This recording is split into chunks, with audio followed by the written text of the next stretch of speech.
Honestly, this movie is quite refreshing. Now, everyone, AGS Studios here, and guys, welcome to a brand new video, guys. So today we're going to be reviewing Shang-Chi and the Legend of the Ten Rings. Now, do keep in mind that this video will be containing spoilers for the movie if you haven't seen it. And if you happen to stick around, make sure to leave a like, check out my other content on the channel, and if you happen to enjoy all that, don't forget to subscribe and click the notification bell so that way you guys don't miss a single video that I upload, unless YouTube for some reason goes back on crack again. Yeah, and also leave a comment down below, what did you think about this movie? So with that being said, let's hop right into it. Alrighty, so in terms of non-spoilers, if you made it this far, this movie is very refreshing, not gonna lie.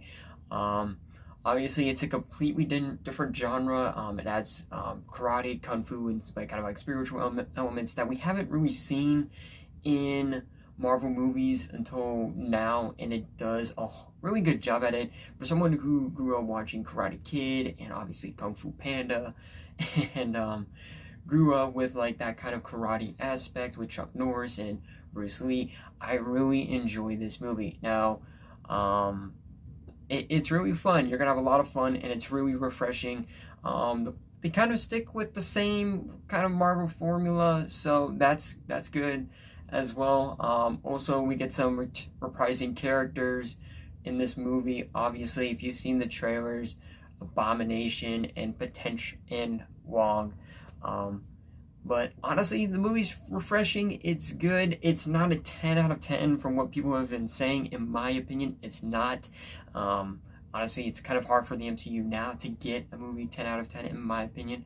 So anyway, let's talk some spoilers. So, alrighty, guys. So, in terms of spoilers, what can I necessarily talk about? Obviously, like I said, this movie follows the Marvel formula and everything, but it does a good job at it.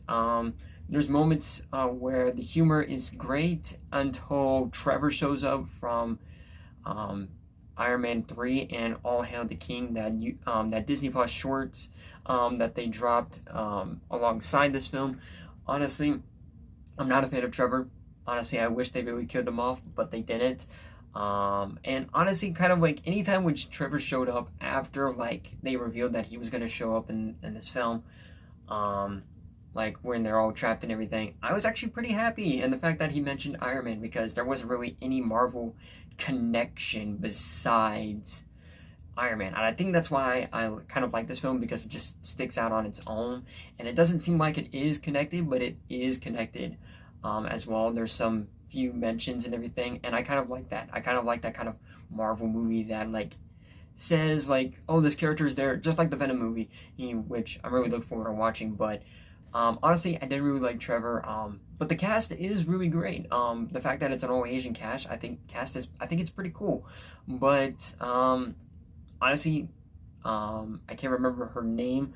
But it's basically Shang-Chi's friend that he grew up with in San Francisco.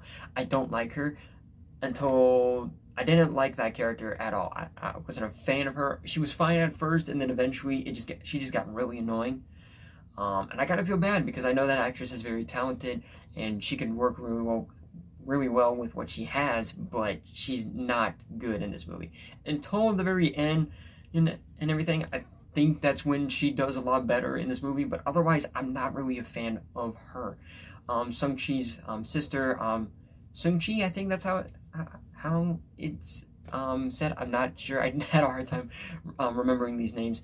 I thought she was pretty cool as well, especially at the very end when they reveal that now she's going to be running the 10 rings, and kind of follows the same formula as her mother's village did, which was a sole focus on the final third act of this film, where the mother's village of the mother of Shang-Chi and Sung-Chi, his mother, her village basically treats both male and females as equals and everything, and that's what she does with the 10 rings, and I kind of like that and everything, and how she's just kind of following with that same aspect of what the village does.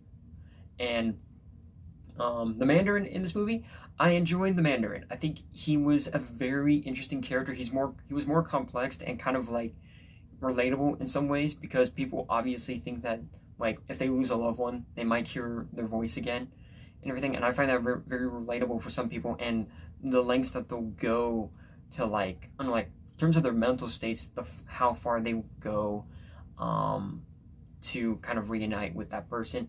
Honestly, I think it's kind of relatable, and I like it.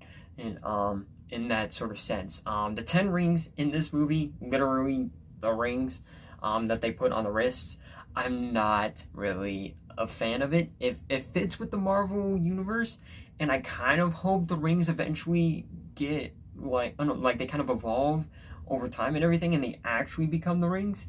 But otherwise, they were cool. They were all right. Literally, the rings in this movie do not follow the same concept as the comics, which I didn't really like, because I grew up watching the Iron Man animated series that aired on Nickelodeon at the time, and the Mandarin was at the time a teenager and everything. It was trying to go for a teenage audience and all that stuff, a young teenage audience, and each ring had its own like power, its own significance, similar to what the Infinity Stones were.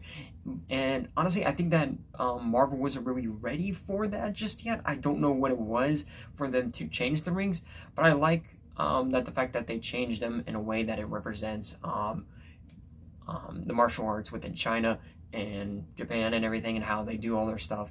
And I kind of like what they did with this. So obviously, besides the characters, they're great. Shang-Chi is great. I like Shang-Chi a lot. And honestly, there's not really much to say about the cast and about the movie. It's pretty much an average Marvel movie. Obviously, the big reveal was a dragon and the Soul Eaters or whatever at the end, which obviously it's kind of the more, honestly, it kind of felt like the Marvel formula as well as DC's formula. Like, they'll just use something and everything, be like, oh, it's okay to kill it, because it's not human and everything. And I think that's kind of funny. The dragon, great. I love everything, like all the mythical creatures within China, really cool in this movie. One of the animals that stuck out to me was the fox with 9 tails, literally 9 tails for Pokemon. I thought that was funny. The lion dogs, I don't remember their names. My friend's gonna kill me because I can't remember these names. But yeah, the lion dog, really cool. Honestly, probably one of the coolest creature that they've added in this movie. But otherwise, it was a alright movie. This movie was really good. It was refreshing in a way, and honestly, it's kind of hard for me to describe why it's refreshing. Probably it's just because it's an all-Asian cast, or it does something different than what Marvel is used to be doing. Like Shang-Chi, no one knows the character, and I think it was kind of refreshing watching a character that I didn't know about on the big screen. And honestly, to me, I think you're just gonna have to go to the theaters and watch this movie for yourself and see if it's refreshing to you or not. I kind of find it refreshing just because of the cast and the character of Shang-Chi and the storytelling. And I like the fact that we finally get the Mandarin for once throughout this movie. So, anyway, besides that, what do I recommend? Oh no, what rating do I give Shang-Chi and the Legend of the Ten Rings? Honestly, I'm gonna give this movie a 4.5 stars out of, 4.5 out of 5 stars, and I'm gonna give this movie a 9 out of 10. It's very refreshing.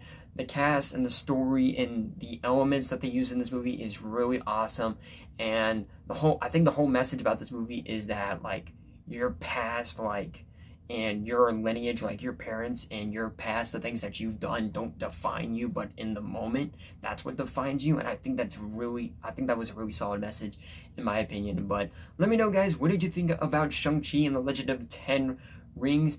And with that being said, I will see you all very soon. See you all next time. Peace out.